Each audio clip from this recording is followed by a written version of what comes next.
Paper में आपको pre Gupta और पोस्ट मौर्यन एज, मतलब मौर्यों के बाद और गुप्त काल से पहले तक की हिस्ट्री पढ़नी। Start from 185 BC to 320 BC। इसके बीच का इतिहास, खासतौर से जो नॉर्थ इंडिया का इतिहास है, उसे आपको पढ़ना है। थोड़ा सा पीछे से अगर देखें तो आप लोगों ने डिक्लाइन ऑफ मौर्यन एम्पायर इसको पढ़ा होगा, और उसमें जो कॉजेज है, उसमें जो अशोक की पॉलिसीज थी, उसकी वजह से मौर्यन एम्पायर को बहुत ज्यादा इकोनॉमिक लॉस हुआ। और ये इकोनॉमिक लॉस कहीं ना कहीं पॉलिटिकल हिस्ट्री के ऊपर साफ रिफ्लेक्ट होते दिखाई पड़ता है।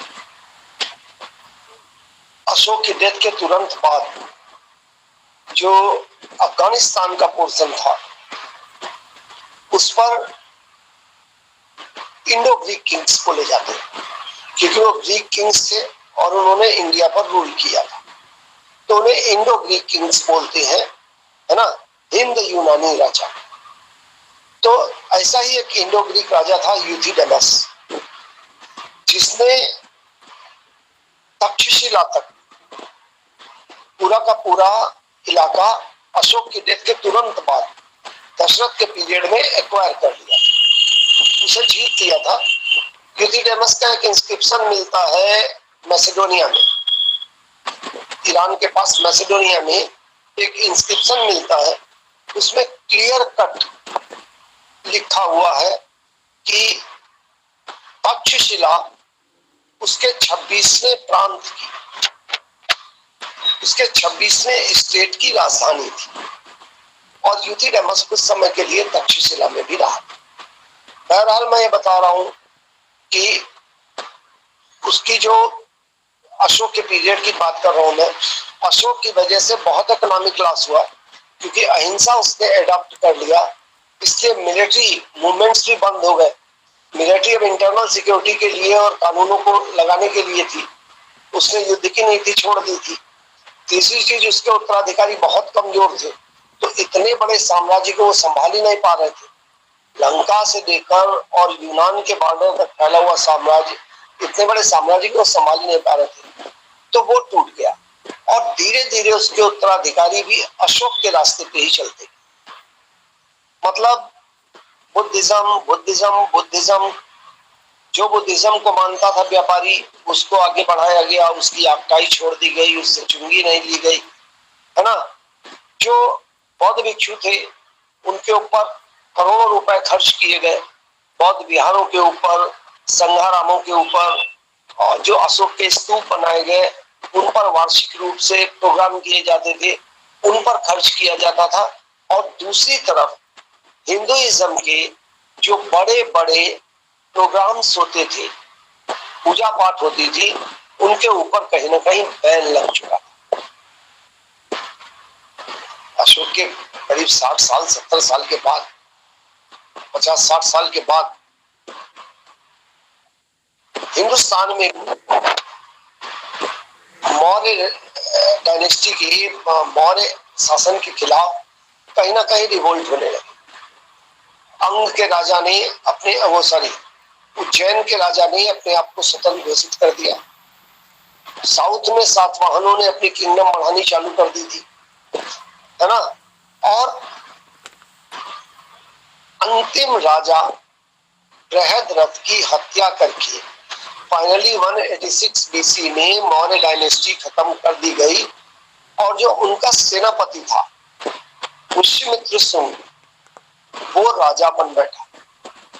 तो फिर आपकी हिस्ट्री ही चालू होती है यहीं से, शुंगा डायनेस्टी, है ना। जो पहले आपको पढ़ना है वो शुंग पढ़ने हैं। शुंगों में दो ही राजा बहुत मशहूर है, एक पुष्यमित्र शुंग, बहुत छोटा सा पीरियड है इनका पीरियड अगर हम देखें तो बहुत छोटा सा है। लेकिन रिवाइवल की बात करें तो बुद्धिज्म को अगर उखाड़ फेंकने की बात करें तो शुंगों ने अपने 70-80 साल के रूल में ना सिर्फ बुद्धिज्म को उखाड़ के फेंक दिया, बल्कि हिंदुइज्म को रीस्टैब्लिश किया हिंदुस्तान। आपको पता है हमारे श्रुति ग्रंथ श्लोक बोले जाते हैं, वेद पुराण वेद, स्मृति, महाभारत, आरण्यक, ब्राह्मण ग्रंथ, ये सारे के सारे बोले जाते हैं हमारे श्रुति। तो उनके संकलन का काम, जो श्रुतियां थी उनको लिपिबद्ध करने का काम शुंग काल में हुआ। शुंग काल को हम स्मृति काल के रूप में भी जानते। मनु, याज्ञवल्क्य, गार्गी, इन सब का पीरियड ये रहा। और इन लोगों को राजाश्रय प्राप्त हुआ कि वो हिंदुइज्म का रिवाइवल करे, हिंदुइज्म का रिवाइवल करे। आप लोगों ने बहुत कुछ सुना होगा, शुंग ने बौद्ध हत्या के लिए एक दिनार देने की बात की। ड्रम्स उस समय प्रचलित हो चुका था। ड्रम्स ग्रीक मुद्रा थी, क्योंकि अशोक के पीरियड में बहुत ज्यादा ग्रीक से व्यापार होता था और लेटर ऑन भी होता रहा, तो ड्रम्स वर्ल्ड वाइज फेमस हो चुका था। तो एक ड्रम या एक दिनार देने की बात उस समय शुंग ने की थी। सोने की एक मुद्रा देने की बात की थी और बड़ा नरसंहार हुआ था बौद्ध भिक्षुओं का। तो हमें शुंग डायनेस्टी पढ़नी है, पुष्यमित्र शुंग, और उसके बाद में अग्निमित्र और वसुमित्र, ये 3 फेमस राजा हैं। दूसरे राजाओं के नाम कहां कहां से मिलते हैं, सिर्फ इसके बारे में आपको बताना। शुंगों के बाद कर्ण, देवभूति आखिरी राजा था शुंगों का, जिसकी हत्या करके वासुदेव कर्ण, ये भी मंत्री था। वासुदेव शुंगों का ही मंत्री था, खुद ब्राह्मण था, लेकिन उसने अंतिम सम्राट देवभूति की हत्या कर दी और वो राजा बन बैठा। तो करीब 60-65 साल आगे कर्ण ने राजाओं ने राज्य किया। वासुदेव उनका मुख्य राजा है, और उसके अलावा इधर उधर से कुछ नाम मिलते हैं जिनके बारे में जब चर्चा होगी तो बताए। इन 2 डायनेस्टीज के बाद भारत पर, अगर इन्हीं 2 डायनेस्टी में पुष्यमित्र शुंग वगैरह ने कुछ देर रोका, लेकिन उसके बाद भारत के ऊपर अटैक होने लगे। तो हमें सबसे पहले इंडो ग्रीक राजाओं को पढ़ना है ना। उनमें 2 फेमस है, मेनांडर और डेमेट्रियस। इनके अलावा अपोलोडोरस और डेमेट्रियस थर्ड, ये 3-4 बड़े इंपॉर्टेंट राजा हैं जिनके बारे में इस सेमेस्टर में हम लोग बात करेंगे। इसके बाद में भारत के ऊपर जो विदेशी अटैक हुए, जैसे शक राजाओं का अटैक हुआ, फिर क्षत्रपों का अटैक हुआ, उन दोनों के बारे में पढ़ना है। उसके बाद हम लोगों को कुषाण डायनेस्टी पढ़नी है ना। कुषाण डायनेस्टी पढ़नी है। कुषाण डायनेस्टी के बाद हम लोगों को सातवाहन पढ़ना है, और सातवाहनों के बाद में वाकाटक।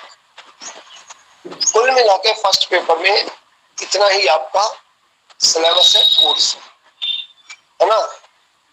आज बात सेकंड पेपर भी करते हैं, रिलीजियस हिस्ट्री ऑफ इंडिया। ये आपका सेकंड पेपर, भारत का धार्मिक इतिहास। तो आप तो जानते हैं कि हम लोग चालू करते हैं कहां से, इंडस वैली सिविलाइजेशन,